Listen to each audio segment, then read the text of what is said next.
Baik, selamat malam semuanya. Pada kesempatan kali ini, saya akan mempresentasikan proposal bisnis inovasi yang berjudul Luzera Skin Body Mask. Jadi, ini tuh adalah inovasi daily body care mask to whitening, hydrating, glow, styling skin. Jadi, sebelumnya perkenalkan saya Kadek Dewi Purnamasari dengan NIM 2302622010276. Kita lanjut ke latar belakang ya. Jadi saya akan menjelaskan latar belakang dari inovasi produk ini, yaitu Luzera Skin Body Mask. Saat ini perawatan kulit sudah menjadi kebutuhan utama ya, bukan sekedar pelengkap gaya hidup, namun berdasarkan observasi kami, masih banyak produk body care di pasaran yang belum dirancang untuk penggunaan harian dan belum memberikan manfaat lengkap seperti melembabkan, mencerahkan, sekaligus menutrisi kulit.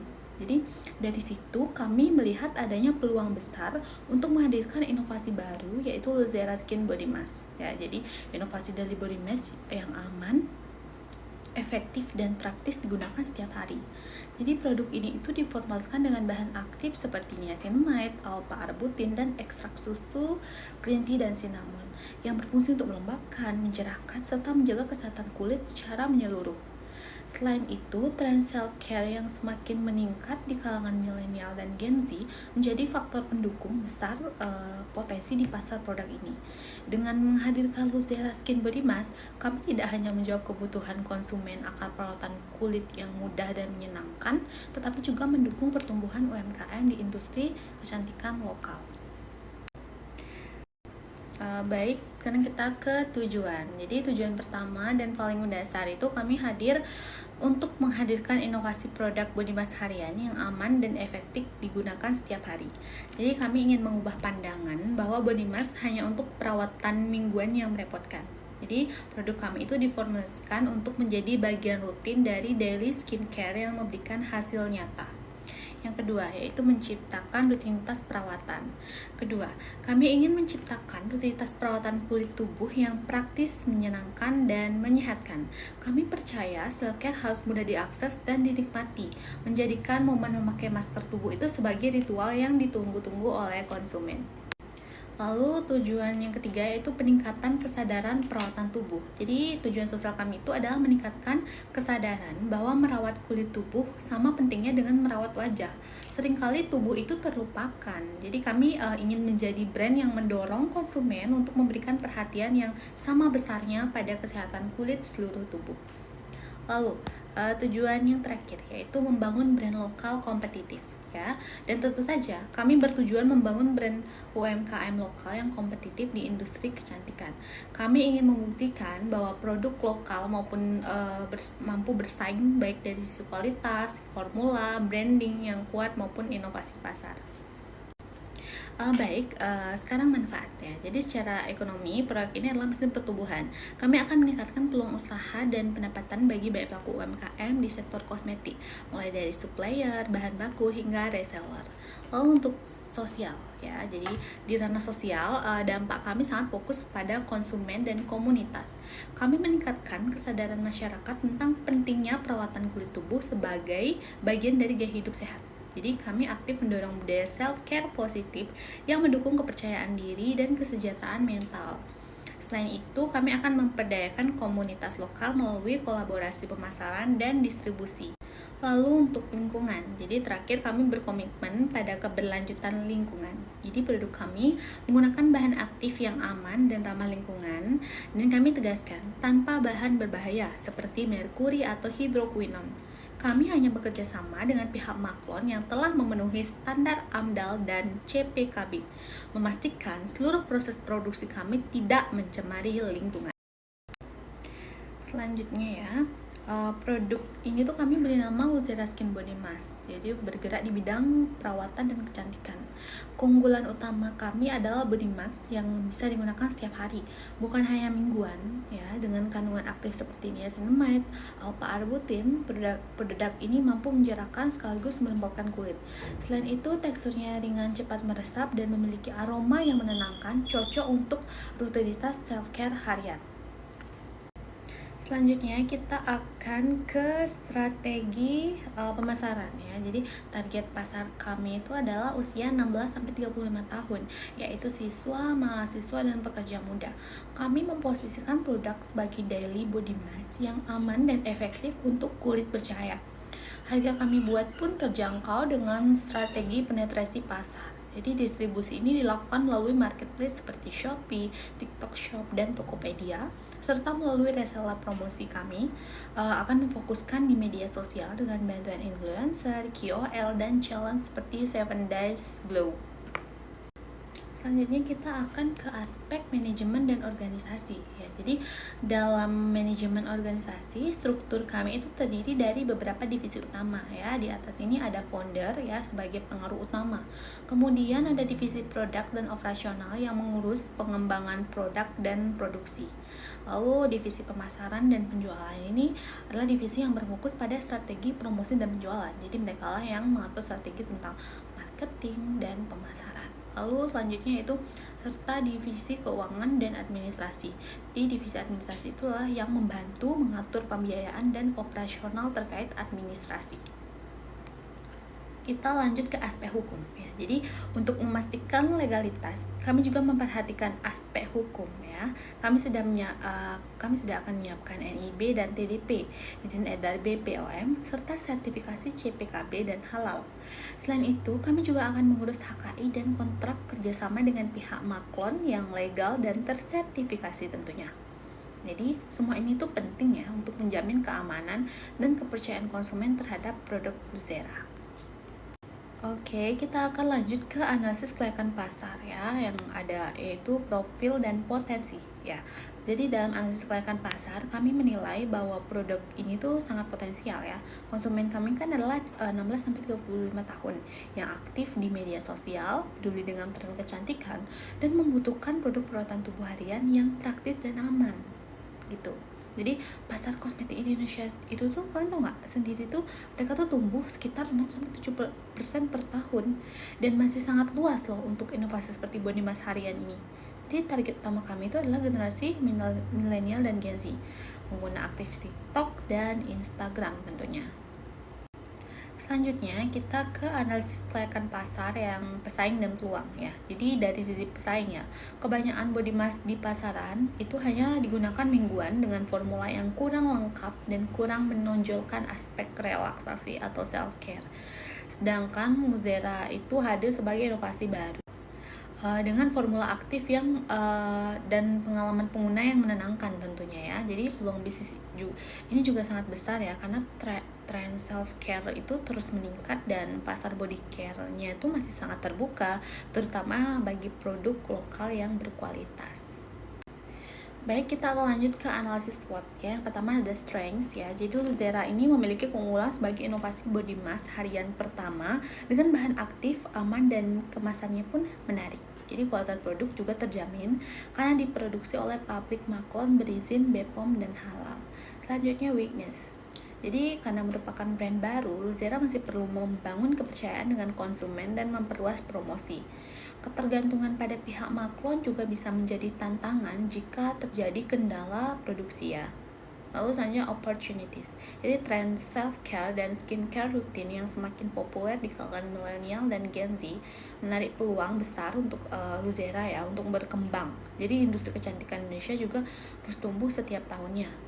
Lalu trades ya, pesaing di industri kecantikan cukup ketat, terutama dengan brand besar yang sudah dikenal. Selain itu, perubahan tren dan regulasi kosmetik bisa mempengaruhi strategi penjualan. Baik, selanjutnya kita akan lanjut ke metode pelaksanaan. Jadi saya sudah membagi metode pelaksanaan atau roadmap menjadi 4 tahapan yang utama untuk menjamin efisiensi, kualitas, dan time to market yang cepat. Jadi pertama, perencanaan produk atau produk planning. Jadi fokus kita itu ke tahap awal yang sangat krusial ya. Jadi kami akan melakukan riset pasar mendalam untuk mengidentifikasi tren dan kebutuhan konsumen. Misalnya varian milk, green tea, dan cinnamon. Jadi ini tuh mencakup penentuan formula akhir, pengujian stabilitas bahan, penentuan desain kemasan, dan pengurus seluruh izin yang diperlukan seperti BPOM dan halal misalnya. Lalu goal dari tahap ini itu adalah formula dan desain yang ready to product ya. Lalu yang kedua, kerjasama produksi atau maklon ya. Jadi kita tuh harus berfokus pada produksi massal yang efisien tanpa harus berinvestasi pada pabrik. Jadi kita akan menggunakan sistem maklon ya. Maklon tuh kayak kontrak manufaktur gitu dengan pabrik kosmetik terpercaya yang telah memiliki sertifikasi CPKB. Jadi CPKB itu adalah cara pembuatan kosmetik yang baik ya. Jadi ini tuh memungkinkan kami fokus pada kualitas ya, meminimalkan biaya operasional dan menjamin skalabilitas produksi. Kami juga harus menguasai proses produksi dari pemilihan bahan baku hingga pengemasan akhir untuk menjaga konsistensi.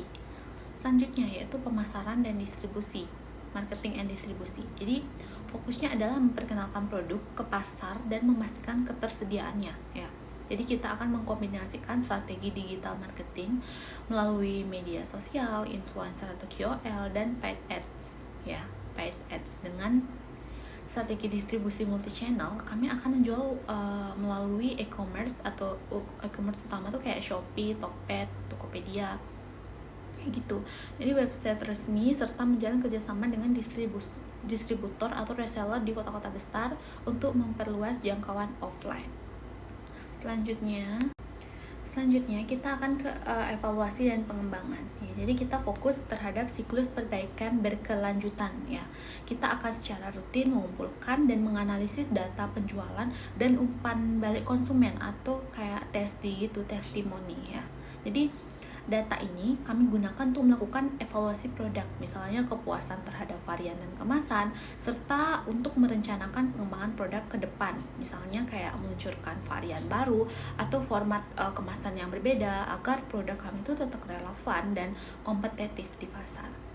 Selanjutnya ya, kita ada varian nih. Jadi Luzera Body Skin Mask ini menawarkan 3 varian utama yang diformulasikan untuk memenuhi kebutuhan kulit yang berbeda. Yang pertama ada milk ya, varian milk. Jadi manfaat utamanya itu adalah kandungan susu itu terkenal efektif untuk mencerahkan dan melembabkan kulit secara intensif. Susu juga membantu meregenerasi sel kulit dan memberikan efek menenangkan, menjadikannya pilihan sempurna untuk kulit kering atau sensitif. Jadi yang varian milk ini sangat cocok ya untuk kulit kering yang karena bisa menghidrasi kulit dan juga efek pencerahannya itu tinggi banget. Lalu Zera Skin Body Mask atau yang varian green tea. Jadi varian ini tuh menargetkan masalah kulit yang membutuhkan perbaikan dan perlindungan. Jadi manfaat utama green tea atau teh hijau ini kaya akan antioksidan, terutama EGCG, yang berfungsi sebagai agen antiinflamasi dan anti-aging yang kuat. Jadi varian green tea ini sangat baik untuk menenangkan kulit yang teriritasi, membantu melawan radikal bebas, dan menjaga kekencangan kulit. Jadi green tea buat kalian yang sering terpapar polusi atau mereka yang fokus pada pencegahan bunuh diri itu sangat direkomendasikan untuk varian green tea ini. Lalu Luzera Skin Body Mask yang cinnamon. Jadi varian ini tuh menghadirkan manfaat rempah. Manfaat utamanya itu adalah kayu manis atau cinnamon, yaitu memiliki sifat antibakteri dan dapat membantu menstimulasi sirkulasi darah pada kulit. Jadi ini tuh membantu detoksifikasi kulit dan memberikan sensasi hangat yang menenangkan. Kayu manis ini juga dikenal dapat memperbaiki tekstur kulit yang tidak rata.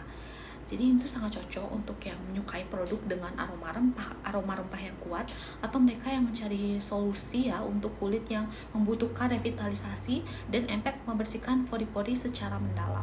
Sangat bagus. Baik, selanjutnya kita akan ke aspek keuangan. Ya, jadi kita akan menganalisis biaya dan modal awal. Ya, jadi slide ini itu menunjukkan bagaimana kita menghitung total biaya yang dibutuhkan untuk memulai dan menjalankan bisnis yang akhirnya menghasilkan angka modal awal. Jadi pertama kita akan menganalisis biaya tetap tahunan atau fixed cost. Ini adalah biaya-biaya yang tidak berubah seiring dengan volume produksi atau biaya yang kita keluarkan meskipun tidak ada produksi ya. Jadi rincian perhitungannya itu kita bisa lihat, kita punya pos-pos seperti gaji, penyusutan, misalnya nilai pakai peralatan, biaya iklan atau biaya KOL, dan pemasaran dan biaya lainnya.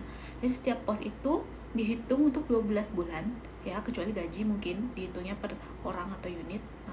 Lalu untuk mendapatkan total biaya tahunan sebesar 79.620.000 ya. Jadi yang kedua yaitu analisis biaya tidak tetap per bulan atau variable cost. Nah, ini tuh adalah biaya-biaya yang berubah secara proporsional dengan volume produksi. Semakin banyak kita memproduksi, semakin besar biaya ini. Jadi untuk rincian perhitungannya yaitu kita bisa lihat ya, pos-pos utamanya adalah biaya produksi atau maklon ya, biaya produksi maklon ya, biaya siap vendor untuk memproduksi barang, listrik dan paper bag, dan juga cetak kemasan stiker ya. Total biaya tidak tetap ini adalah 18.500.000 per bulan untuk volume produksi tertentu ya. Yang ketiga itu perhitungan harga produksi ya, atau cost of goods sold, COGS ya. Jadi tujuannya ini adalah untuk mengetahui ya biaya yang dibutuhkan memproduksi satu unit produk itu. Jadi kita akan menghitungnya, yaitu biaya tetap tahunan itu kan tadi 79.620.000. Kita bagi 12 bulan, lalu dibagi dengan jumlah produk yang diasumsikan diproduksi dalam sebulan. Misalnya 500 pieces ya, menghasilkan biaya tetap per unit sebesar 6.635 ya, atau 79.620.000 sama 12 bulan 500 pieces. Jadi total biaya produksi yaitu 6.635 ya, ditambah 18.500 dapat 25.135. Itu biaya per unit. Jadi total biaya produksi per bulan itu kan 25.135.000 dibagi 500 pieces. Jadi kita asumsikan ya produksi bulanan itu menghasilkan 50.270 rupiah per unit. Jadi harga jual dan modal awal. Jadi harga per unit kita tetapkan 84.999 rupiah per unit ya. Ini adalah harga yang akan kita jual ke konsumen. Oke. Modal awal itu dihitung dari biaya tetap ditambah biaya variabel untuk bulan pertama, yaitu 98.120.000 ya. Inilah yang dana yang harus kita siapkan di awal untuk memulai operasi ini. Lalu selanjutnya itu aspek keuangan ya. Kita akan mengatur titik impas atau BEP dan keuntungannya. Jadi slide ini tuh menjelaskan kapan bisnis kita akan balik modal, the break even point, dan berapa keuntungan atau laba yang diproyeksikan dalam sebulan.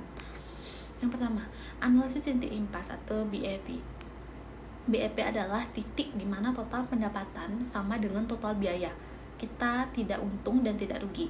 Ini adalah angka penting yang harus dicapai minimal ya.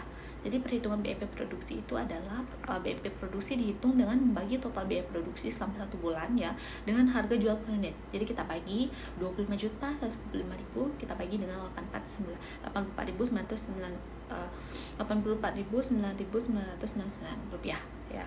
Hasilnya adalah 296. Jadi 296 pieces. Jadi artinya dengan harga jual 84.999 rupiah per unit, kita harus berhasil menjual minimal 296 produk dalam sebulan ya.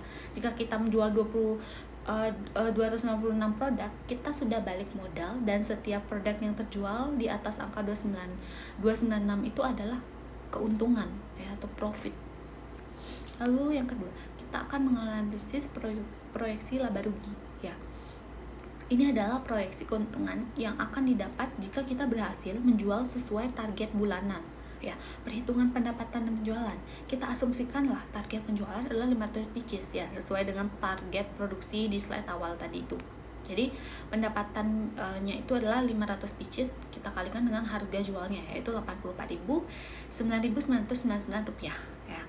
Hasilnya adalah 42.499.500. Itu adalah perhitungan keuntungan atau laba bersih.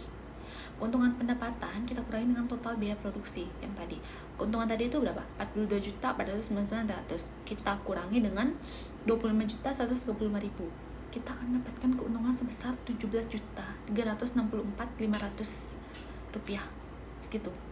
Oke. Dengan target penjualan 500 produk sebulan, kita memproyeksikan akan mendapatkan keuntungan bersih sebesar 17.364.500 rupiah. Oke, selanjutnya kita akan ke slide analisis kelayakan investasi. Ini sangat penting ya, karena ini tuh menunjukkan apakah investasi ini tuh layak untuk dijalankan dalam jangka panjang dengan menggunakan 2 metode. Jadi yang metode saya gunakan itu adalah metode payback period atau PP dan net present value atau NPV. Yang pertama, kita akan menjelaskan tentang payback period atau PP. PP ini adalah waktu yang dibutuhkan agar modal awal atau investasi kembali semakin cepat semakin baik. Oke, perhitungan bisa kita lihat di slide ya. Yang pertama, modal awal tadi itu 98.120.000 dibagi dengan arus kas bersih tahunan. Ya, keuntungan bulanan kita kalikan 12. 17.364.500 kita kalikan 12, yaitu 208.374. Hasilnya adalah 5,6 bulan. Nah, ini berarti modal awal kita sebesar 98.120.000 ini akan kembali atau balik modal hanya dalam kurun waktu 5,6 bulan aja. Jadi ini tuh adalah indikator yang sangat baik untuk kelayakan investasi ya. Ini sangat baik berarti. Lalu ke net present value atau NPV. Jadi NPV itu menghitung nilai sekarang saat ini dari semua keuntungan atau arus kas yang akan kita terima di masa depan. Setelah memperhitungkan tingkat diskonto yaitu bunga atau inflasi, jika NPV itu kita bisa lihat ya, jika NPV itu lebih besar dari 0 artinya lebih besar positif nilai sekarang ya, maka proyek ini tuh layak. Jadi kita asumsikan arus kas bersih bulanannya itu kan 17.364.500 ya. Dan tingkat diskonto misalnya bunga bank atau risikonya itu adalah 10% per tahun. Jadi perhitungan dilakukan per bulan. Ya, kita bisa lihat kolomnya ini, kolom nilai sekarang untuk menghitung nilai arus kas bulan pertama hingga bulan ke-12 di tahun pertama. Ya, jadi total nilai sekarang dari arus kas selama 12 bulan itu adalah Rp197.477.776. Jadi NPV ya, total nilai sekarang kita kurangi dengan investasi awal. NPV-nya Rp197.477.776. Kita kurangkan dengan Rp98.120.000. Kita akan mendapatkan hasil sebesar Rp99.357.776. Jadi karena nilai net present value atau NPV kita adalah positif ya, yaitu sebesar Rp99.357.776 yang jauh lebih besar dari 0, maka secara finansial proyek investasi sangat layak ya untuk dijalankan karena akan memberikan nilai tambah bersih terhadap modal yang ditanamkan. Baik teman-teman sekalian ya, demikian presentasi proposal bisnis yang telah saya sampaikan. Besar harapan saya ya, ide bisnis ini dapat memberikan manfaat serta menjadi inovasi yang layak untuk dikembangkan.